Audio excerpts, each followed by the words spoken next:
Good morning friends, Radhe Radhe. मैं आराधना स्वागत करती हूँ अपनी वीडियो में।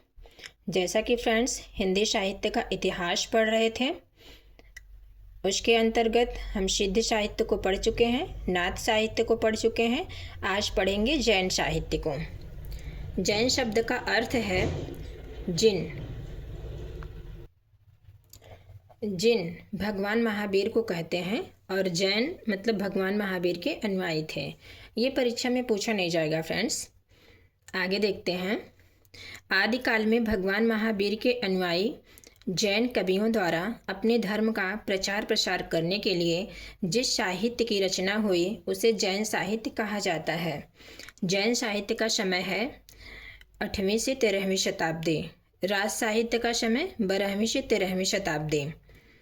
राज या जैन साहित्य का रचना स्थल राजस्थान गुजरात के काठियावाड़ में हुआ था। इसका रचना स्थल जो है राजस्थान गुजरात के काठियावाड़ में, यहाँ सबसे ज़्यादा लिखा गया था ये राज साहित्य। संरक्षण देने वाले राजवंश राष्ट्रकूट, सोलंकी एवं चालुक्य राजवंशों में दिया। इसकी भाषा अपभ्रंश है। जैन या राज साहित्य की विशेषताएं क्या क्या हैं? यह साहित्य मुख्यतः जैन कवियों द्वारा रचित है। यह आदिकाल का सर्वाधिक प्रामाणिक साहित्य है। फ्रेंड्स पूछ सकता है आदिकाल का सर्वाधिक प्रामाणिक साहित्य कौन सा है? तो जैन साहित्य है। जैन साहित्य को ही राज साहित्य कहते हैं। रहस्यवादिता एवं दार्शनिकता के स्थान पर उपदेशात्मक की प्रवृत्ति है। यह साहित्य 3 शैलियों में रचित है: चरित शैली, आचार शैली, फागु शैली। चरित साहित्य या शैली जिन तीर्थंकरों के चरित्र का वर्णन प्रबंधात्मक काव्य में लिखे गए, प्रबंधात्मक काव्य यानी सरस काव्य में लिखे गए उसे चरित साहित्य कहते हैं। आचार शैली या आचार साहित्य, आचार के नियम बताए गए इसमें, यह मुक्तक काव्य में है। फागु शैली स्तुति परक पद, मुख्यतः राज साहित्य यही है। जो फागु शैली है मुख्यतः यही राज साहित्य है। ये मुक्तक काव्य में है, भक्ति भाव है। भक्ति भाव कैसा है? सरस है। इस साहित्य में हिंदू धर्म कथाओं को जैन धर्म के सिद्धांतों के अनुरूप परिवर्तित कर प्रस्तुत किया गया है। इस साहित्य का मुख्य उद्देश्य धर्म प्रचार था। शुक्ल जी ने इसे सांप्रदायिक साहित्य कहा है। शुक्ल जी ने सांप्रदायिक साहित्य किसे कहा है? तो राज साहित्य या जैन साहित्य को। इस साहित्य में मुख्यतः प्रबंधात्मक काव्यों की रचना हुई है। इसमें प्रधान रस शांत हैं। विशेष तथ्य क्या क्या हैं? संस्कृत में राज परंपरा की प्रथम रचना रिपुदारण रास है। संस्कृत में राज परंपरा की प्रथम रचना रिपुदारण रास मोस्ट इंपॉर्टेंट है। अपभ्रंश में राज परंपरा की प्रथम रचना उपदेश रसायन रास। अपभ्रंश में राज परंपरा की प्रथम रचना उपदेश रसायन रास। अपभ्रंश में राज परंपरा की द्वितीय रचना पूछे तो संदेश राशक बताना है। अपभ्रंश में राज परंपरा की द्वितीय रचना संदेश राशक। हिंदी में राज परंपरा की प्रथम रचना भारतेश्वर बाहुबली रास, मुनिजिन विजय के अनुसार। हिंदी में राज परंपरा का पहला ऐतिहासिक महाकाव्य पंच पांडव चरित रास है। हिंदी में राज परंपरा का पहला ऐतिहासिक महाकाव्य क्या है? पंच पांडव चरित रास। रास साहित्य के संबंध में विद्वानों के प्रमुख कथन। जैन आचार्यों एवं कवियों की रचनाएं निस्संदेह मूल रूप में और प्रामाणिक रूप में सुरक्षित हैं। इनके माध्यम से तत्कालीन साहित्यिक परिस्थिति एवं प्रकाश पड़ता है। वह वास्तविक और विश्वसनीय है। हजारी प्रसाद द्विवेदी। यदि इन जैन रचनाओं पर से जैन विशेषण हटा दिया जाए तो ये रचनाएं सिद्धों और नाथों की कोटि से भिन्न न लगेंगी। किसने कहा है? आचार्य हजारी प्रसाद द्विवेदी ने। दो कारणों से हिंदी के परवर्ती साहित्य पर जैन साहित्य का प्रभाव नहीं पड़ता है। एक तो पूरा साहित्य मध्य देश के बाहर लिखा गया, दूसरा इस साहित्य में एक धार्मिक दृष्टि की प्रधानता है। आचार्य हजारी प्रसाद द्विवेदी का कथन है। शालिभद्र सूरी मोस्ट इम्पॉर्टेंट हैं परीक्षा की दृष्टि से।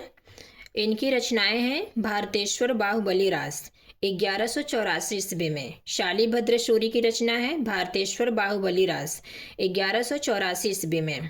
काव्य रूप इसका प्रबंधात्मक खंड काव्य है। इसमें कुल छंद 205 हैं। प्रधान रस वीर श्रृंगार एवं शांत है। इसकी भाषा अपभ्रंश प्रभावित राजस्थानी हिंदी है।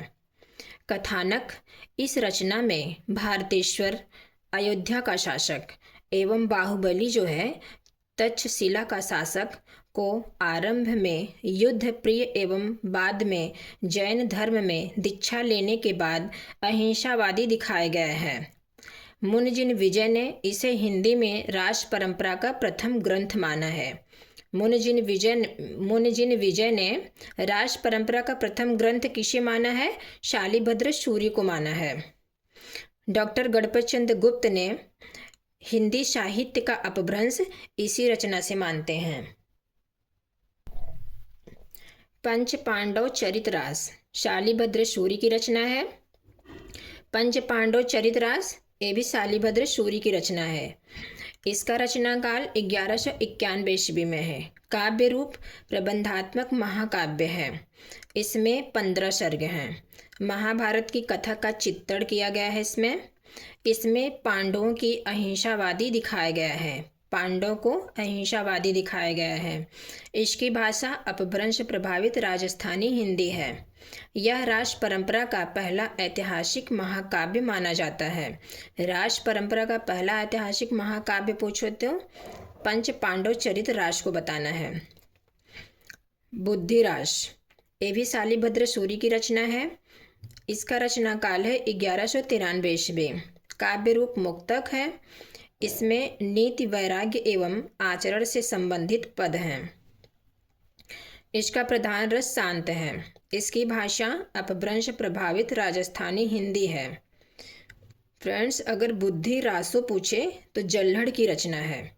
बुद्धि रासो किसकी रचना है? जल्हड़ की रचना बताना है। फ्रेंड्स, यहाँ ध्यान देना है, बुद्धि रास पूछे तो शालिभद्र सूरी की रचना बताना है और बुद्धि रासो पूछे तो जल्हड़ की रचना बताना है। Okay friends. आशगु कवि, रचना है इनका चंदन बाला रास 1200 ईस्वी में। रचना स्थल जालौर राजस्थान। काव्य रूप प्रबंधात्मक खंड काव्य है। इसमें कुल छंद 35 हैं। प्रधान रस करुड़ है। रास परंपरा में करुड़ रस प्रधान एकमात्र रचना है। चंपा नगरी के राजा दधिवाहन की पुत्री चंदनबाला रास की कथा का चित्रण किया गया है। इसमें जीव दया रास आशगु, ये भी आशगु की ही रचना है। चंदनबाला रास और जीव दया रास। इसका रचनाकाल 1201 ईस्वी में है। काव्य रूप मुक्तक है। प्रधान रस इसमें शांत है। इसमें कुल छंद 58 है। जीवों पर दया एवं अहिंसा का संदेश है। इसमें जिन धर्म सूरी शालिभद्र रास। जिन धर्म सूरी किसकी रचना है? शालिभद्र रास 1209 ईस्वी में है। प्रधान रस शांत है। काव्य रूप प्रबंधात्मक खंड काव्य है। इसकी भाषा अपभ्रंश प्रभावित हिंदी है। इसका कथानक है, कोस नामक वेश्या के साथ भोग विलास होकर स्थूलभद्र के पतित होने पर एवं जैन धर्म में दीक्षा लेने के बाद मोक्ष प्राप्त करने का वर्णन है। इसमें सुमतिगढ़ नेमिनाथ रास। इसका रचना काल है 1213 ईस्वी। 1213 ईस्वी। कुल छंद 58 है। इसकी भाषा अपभ्रंश प्रभावित राजस्थानी हिंदी है। नेमिनाथ और कृष्ण के चरित्र का वर्णन है। नेमिनाथ से संबंधित अन्य रचनाएं। यहाँ से भी फ्रेंड्स क्वेश्चन बहुत पूछता है। मोस्ट इम्पॉर्टेंट है। नेमिनाथ चरियू हरिभद्र सूरी की रचना है। नेमिनाथ चरियू हरिभद्र सूरी की रचना है 1159 ईस्वी में। नेमिनाथ चौपई पूछे, विनय चंद्र सूरी को बताना है। नेमिनाथ चौपई विनय चंद्र सूरी 1200 ईस्वी में। नेमिनाथ फागु राजशेखर सूरी की है 1348 ईस्वी में। नेमिश्वर गीत चतुमल की है 1514 ईस्वी में। विजय सेन सूरी रेवंत गिरिराज। विजय सेन सूरी रचना किसकी है? रेवंत गिरिराज 1231 ईस्वी। काव्य रूप मुक्तक है, प्रधान रस शांत है। रेवंत गिरि तीर्थ स्थल एवं नेमिनाथ की प्रतिभा का चित्रण है इसमें। आगे देखेंगे फ्रेंड्स, रास परंपरा की अन्य रचनाएं एवं उसके रचनाकार। गौतम स्वामी रास उदयवंत या विजय भद्र की रचना है। उपदेश रसायन रास जिनदत्त सूरी। कलछुली रास प्रज्ञा तिलक जिन पदम सूरी रास सार मूर्ति की है। करकंड चरित रास कनकामर मुनि। श्रावकाचार 993 ईस्वी में है, देवसेन की रचना है। और दब शहाव पयास या द्रव स्वभाव प्रकाश ये भी देवसेन की रचना है। मोस्ट इम्पॉर्टेंट है फ्रेंड्स। लघु नय चक्र देवसेन की रचना है। दर्शन सार देवसेन। मुंजरास अज्ञात है, अज्ञात मतलब इसका रचनाकाल अज्ञात है। आबूरास पल्हड़ की रचना है। गय सुकुमार रास दिल्हड़ देवेंद्र सूरी। समरा रास अम्बदेव सूरी प्रबंध चिंतामणि मेरतुंग बहुत पूछता है। अमर रास अभय तिलक मणि। सुंद षडचर्यु यानी सुदर्शन चर्यु नय नंदी की रचना है। पासचर्यु या पार्श्व पुराण पदम कीर्ति नेमिनाथ फागु राजशेखर सूरी। कुमारपाल प्रतिबोध सोमप्रभु सूरी। ये अन्य रचनाएं भी मोस्ट इम्पॉर्टेंट हैं, यहाँ से भी क्वेश्चन आता है फ्रेंड्स, ध्यान देना है। हरिचंद्र पुराण जोखू मटियार की रचना है। भारतेश्वर बाहुबली घोर रास वज्रसेन सूरी। भारतेश्वर बाहुबली घोर रास वज्रसेन सूरी। कान्हड़ देव प्रबंध पदमनाथ। नेमिनाथ चरियु विनय चंद्र सूरी। हरिचंद्र पुराण पदमनाथ। नेमिनाथ चरियु हरिभद्र सूरी की रचना है। तो फ्रेंड्स यहाँ जैन साहित्य समाप्त हुआ। आगे हम रासो या चारण साहित्य भी पढ़ लेते हैं। ओके फ्रेंड्स, समय बहुत कम है और ये जो पढ़ा रहे हैं फ्रेंड्स अपने नोट से हम पढ़ा रहे हैं और मोस्ट इम्पॉर्टेंट है।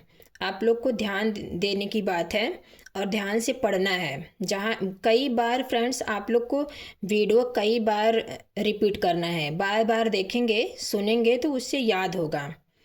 ओके फ्रेंड्स, आगे हम देखते हैं चारण साहित्य। आदिकाल में चारण कवियों द्वारा अपने आश्रयदाता राजाओं की प्रशंसा में जो वीर रसात्मक साहित्य लिखा गया उसे रासो या चारण साहित्य के नाम से जाना जाता है। इसका समय क्या है? 10वीं से 14वीं शताब्दी। चारण साहित्य का समय क्या है? 10वीं से 13वीं शताब्दी। सॉरी फ्रेंड्स, 10वीं से 14वीं शताब्दी। रचना स्थल राजस्थान। रासो अपभ्रंश में 29 मात्राओं का एक छंद भी है। रासो अपभ्रंश में 29 मात्राओं का एक छंद भी है। रासो शब्द की व्युत्पत्ति विद्वानों की दृष्टि में मोस्ट इम्पॉर्टेंट है। यहाँ से एक क्वेश्चन जरूर आएगा फ्रेंड्स। गार्ष्य दत्ताशी के अनुसार राजसूय यज्ञ। गार्ष्य दत्ताशी ने रासो की व्युत्पत्ति किससे माना है? राजसूय यज्ञ से। जॉर्ज अब्राहम ग्रियर्सन रासो शब्द की व्युत्पत्ति किससे मानते हैं? राजा देश से। आचार्य रामचंद्र शुक्ल रसायन से मानते हैं। कविराज श्यामल दास एवं काशी प्रसाद जायसवाल रहस्य से मानते हैं। हजारी प्रसाद द्विवेदी दशरथ ओझा, चंद्रबली पांडे एवं माता प्रसाद गुप्त राशक से मानते हैं और यही सर्वमान्य मत है। विंध्येश्वरी पाठक एवं हरप्रसाद शास्त्री रासो शब्द की व्युत्पत्ति राजयश से मानते हैं। नरोत्तम स्वामी रसिक से मानते हैं। राम स्वरूप चतुर्वेदी रासो से मानते हैं। पोपटलाल शाह रस से मानते हैं। डॉक्टर बच्चन सिंह एवं नंदुलारी वाजपेयी रास से मानते हैं। रासो साहित्य की विशेषताएं। यह साहित्य मुख्यतः चारण कवियों द्वारा लिखा गया। है। इस साहित्य में आश्रयदाता राजाओं के शौर्य एवं वीरता का अतिशयोक्तिपूर्ण वर्णन हुआ है। इस साहित्य में तत्कालीन सामंती जीवन की झलक देखने को मिलती है। इसमें युद्धों का सजीव चित्रण हुआ है। संकीर्ण राष्ट्रीय भावना यानी अपने छोटे से क्षेत्र को ही राष्ट्र मानते थे। डिंगल एवं पिंगल शैली का प्रयोग हुआ है। डिंगल पिंगल शैली क्या है फ्रेंड्स? अपभ्रंश प्लस राजस्थानी भाषा को डिंगल कहते हैं। इसमें युद्धों का वर्णन है डिंगल में। अपभ्रंश प्लस ब्रज भाषा जो है उसे पिंगल कहते हैं। इसमें श्रृंगारिक वर्णन है। प्रधान रस वीर श्रृंगार सहायक रस है। इतिहास और कल्पना का समन्वय है। अधिकांश रचनाएं अर्ध प्रामाणिक हैं। नायक के दैवीय रूप का चित्रण है।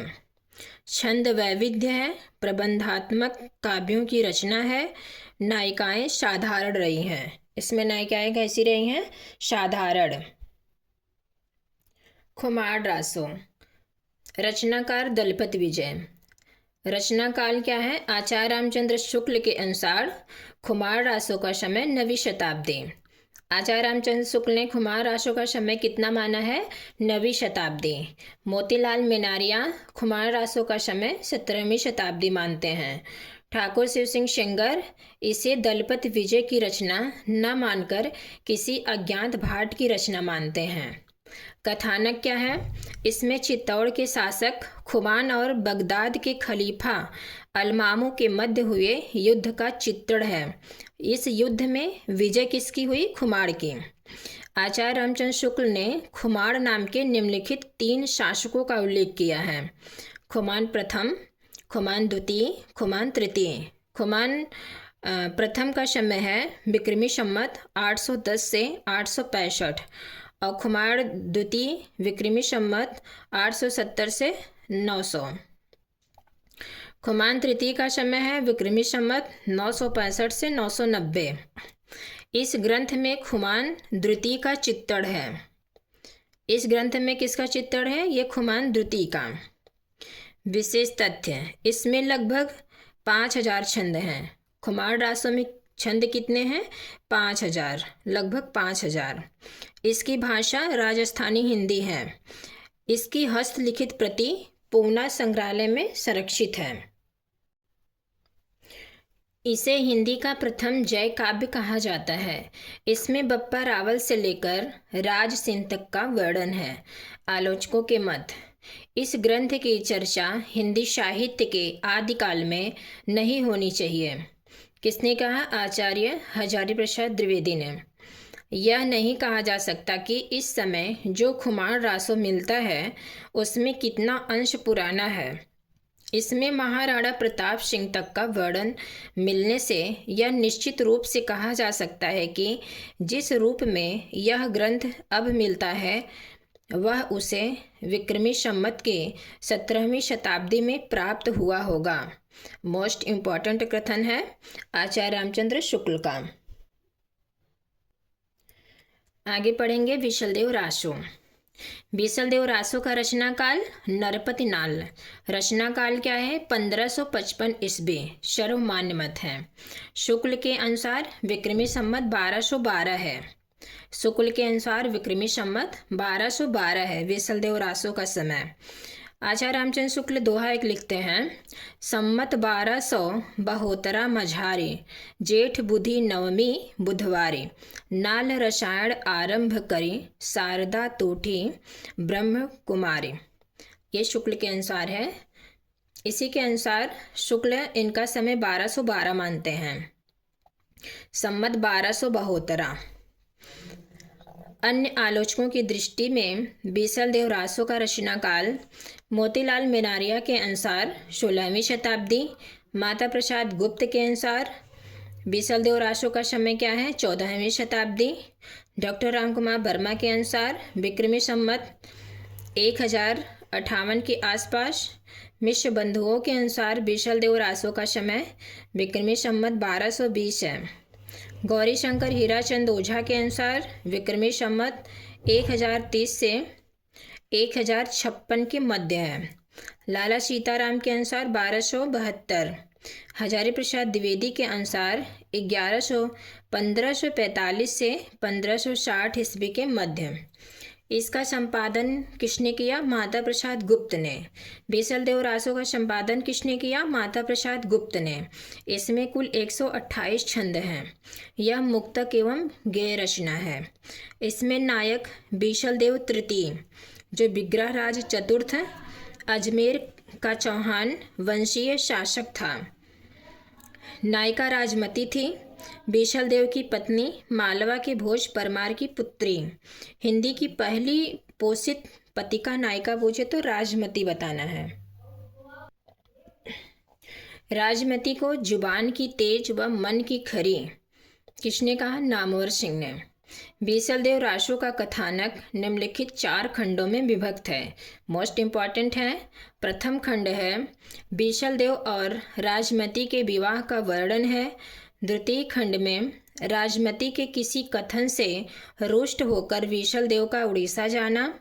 तृतीय खंड में राजमती के विरह का 12 मासा पद्धति में वर्णन एवं बीसल देव का उड़ीसा से लौटना। ये किस में है, तृतीय खंड में है। चतुर्थ खंड में भोज परमार द्वारा अपनी पुत्री को घर ले जाना एवं बीसल देव द्वारा उसे अजमेर लाना। विशेष तथ्य, हिंदी में 12 मासा का वर्णन सबसे पहले इसी रचना में मिलता है। हिंदी में सबसे पहले 12 मासा का वर्णन किस में मिलता है, बीसल देव रासो में। अगर फ्रेंड्स अपभ्रंश में पूछे, अपभ्रंश में बीसल देव रासो का सबसे पहले वर्णन किस में मिलता है, तो नेमिनाथ चौपई में बताना है। नेमिनाथ चौपई। स्वयं रचनाकार नरपत नाल ने इसे स्त्री रसायन कहा। मोस्ट इम्पॉर्टेंट है। स्त्री रसायन किसे कहा है, बीसल देव रासो को। किसने कहा, स्वयं रचनाकार ने कहा है। स्त्री रसायन करु बखाड़। इसमें सर्वत्र वर्तमान कालिक क्रियाओं का प्रयोग हुआ है। यह श्रृंगारिक विरह प्रधान गेय काव्य है। इसमें राजस्थानी, ब्रज एवं मध्य देशी भाषाओं का प्रयोग हुआ है। आलोचकों के मत मोस्ट इम्पॉर्टेंट हैं। आचार्य रामचंद्र शुक्ल के अनुसार इस ग्रंथ में श्रृंगार की प्रधानता है। वीर रस किंचित आभास मात्र है। संयोग और वियोग के गीत ही कवि ने गाए हैं, आचार्य रामचंद्र शुक्ल ने कहा है। भाषा की परीक्षा करके देखते हैं तो वह साहित्यिक नहीं राजस्थानी है, आचार्य रामचंद्र शुक्ल। यह ग्रंथ रासो न होकर रास है, जिसमें सांभर के राजा बीसल देव और उनकी रानी राजमती का चरित्र वर्णित है। यह एक विरह काव्य है जिसमें वियोग श्रृंगार रस का बड़ा सुंदर चित्रण हुआ है। डॉक्टर भगीरथ मिश्र का कथन है। बीसल देव रासो की चर्चित पंक्तियाँ, अस्त्री जन्म काई दीघे महेश, अस्त्री जन्म काई दीघे महेश, ये बीसल देव रासो की पंक्तियाँ हैं। आगे देखेंगे परमाल रासो। परमाल रासो के रचनाकार जगनिक हैं। रचनाकाल विक्रमी संवत 1230। इसका कथानक क्या है, इसमें कालिंजर के शासक परम दिरदेव यानी परमाल की सेना में शामिल 2 वीर योद्धाओं आला व उदल की वीरता का चित्रण है। आला और उदल की वीरता का चित्रण किसमें है, तो परमाल रासों में बताना है। ये दोनों महोबा के रहने वाले थे। आला और उदल जो थे दोनों महोबा के रहने वाले थे। इन्होंने पृथ्वीराज चौहान के विरुद्ध युद्ध में भाग लेकर अद्भुत वीरता का प्रदर्शन करते हुए वीर गति प्राप्त हुई थी।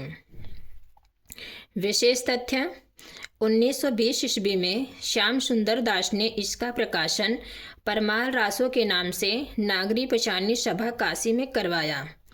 इस रचना का सबसे पहले प्रकाशन फर्रुखाबाद के तत्कालीन कलेक्टर चार्ल्स इलियट ने 1865 ईस्वी में आला खंड के नाम से करवाया। मोस्ट इम्पॉर्टेंट है। वाटरफील्ड ने इसका अनुवाद अंग्रेजी में किया। वे इसे स्वतंत्र रचना न मानकर पृथ्वीराज रासों के महोबा समय का ही अंश मानते हैं। इसमें वीर बनाफरों द्वारा किए गए 52 युद्धों का वर्णन है। यह मुक्तक और गेय रचना है। इसके पद वर्षा ऋतु में महोबा, बुंदेलखंड एवं वैशवाड़ा के आसपास गाए जाते हैं। यह बनाफरी यानी बुंदेली की उपबोली है बनाफरी। यह बनाफरी बोली में रचित है। हजारी प्रसाद द्विवेदी ने इसे पृथ्वीराज रासों की तरह अर्ध प्रामाणिक रचना माना है। प्रधान रस वीर है। चर्चित पंक्तियां हैं: 12 बरस लो कुकर जीवे, 13 लो जिए शियार, बरस 18 छत्री जीवे, आगे जीवन को धिक्कार। सदा तरैया न बन फूले यारो, सदा न सावन होए, स्वर्ग मड़ैया सब काहू को यारो, सदा न जीवन होए। आलोचकों के मत, वीर गीतात्मक काव्य के रूप में रचित यह ग्रंथ इतना लोकप्रिय हुआ कि इसके वीर गीतों का प्रसार पूरे उत्तरी भारत में हो गया। आचार्य रामचंद्र शुक्ल का कथन है। आला खंड में श्रृंगारिक वर्णन का एकांत अभाव है। डॉक्टर बच्चन सिंह, आला खंड में वीर रस से परिपूर्ण एवं ओजस्वी रचना है। रामस्वरूप चतुर्वेदी। हम्मीर रासो। हम्मीर रासो शारंगधर की रचना है। रचना काल 1357 ईस्वी है। यह रचना वर्तमान में उपलब्ध नहीं है। प्राकृत पैगलम में शारंगधर द्वारा रचित 8 कुंडलिनी छंद मिले। इनके आधार पर आचार्य रामचंद्र शुक्ल ने इसके अस्तित्व की कल्पना की है। रावल सांकृत्यायन का इन पदों को सारंगधर द्वारा रचित न मानकर जज्जल द्वारा रचित मानते हैं। प्राकृत पैगलम शारंगधर, बब्बल, जज्जल एवं विद्याधर के पदों का संकलन है। संकलनकर्ता कौन है? लक्ष्मीधर। हजारी प्रसाद द्विवेदी ने कहा है कि हम्मीर किसी पात्र या शासक का नाम न होकर अमीर शब्द का विकृत रूप है। कथानक है: हमीर देव चौहान, रणथौड़ का शासक, द्वारा मोहम्मद शाह कहबू को शरण देना, अलाउद्दीन खिलजी द्वारा रणथंभौर पर आक्रमण वीरतापूर्वक लड़ते हुए हम्मीर का शहीद हो जाना। हम्मीर से संबंधित अन्य रचनाएं। हम्मीर महाकाव्य संस्कृत में नयचंद्र सूरी की रचना है। हम्मीर रासो 17वीं शताब्दी जोधराज की रचना है। हम्मीर विजय संस्कृत में जयचंद्र सूरी की रचना है। हठी हम्मीर नाटक है। हठी हम्मीर नाटक है प्रताप नारायण मिश्र का। हम्मीर हठ ग्वाल कवि। आगे देखेंगे विजयपाल रासो को। विजयपाल रासो का रचनाकार नल्ल सिंह भाट है। रचना काल मिश्र बंधुओं के अनुसार 1298 ईस्वी है। डॉक्टर नगेंद्र के अनुसार 16वीं शताब्दी। कथानक इसमें विजयगढ़ के शासक विजयपाल एवं पंग देश के राजा के मध्य हुए युद्ध का चित्रण है। इस युद्ध में विजय किसकी हुई? विजयपाल की।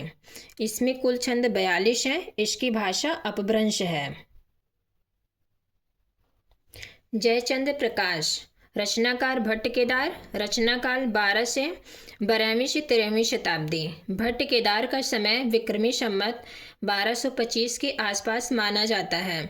इसमें कन्नौज के शासक जयचंद की वीरता का वर्णन है। यह रचना वर्तमान में उपलब्ध नहीं है। इसका उल्लेख दयालदास सिंहायच द्वारा रचित राठौड़ारी ख्यात में मिलता है। जय मयंक जस चंद्रिका मधुकर भट्ट की रचना है। 1186 ईस्वी के लगभग इसका रचना काल है। कन्नौज के शासक जयचंद की वीरता का वर्णन है इसमें। वर्तमान में यह रचना उपलब्ध नहीं है। इसका भी उल्लेख दयालदास सिंहायच द्वारा रचित राठौड़ा रिख्यात में मिलता है। तो फ्रेंड्स, मेरी वीडियो कैसी लगी आप लोग कमेंट के माध्यम से ज़रूर बताना। अब हम अगली वीडियो में देखेंगे पृथ्वीराज रासो को। Okay friends, Radhe Radhe.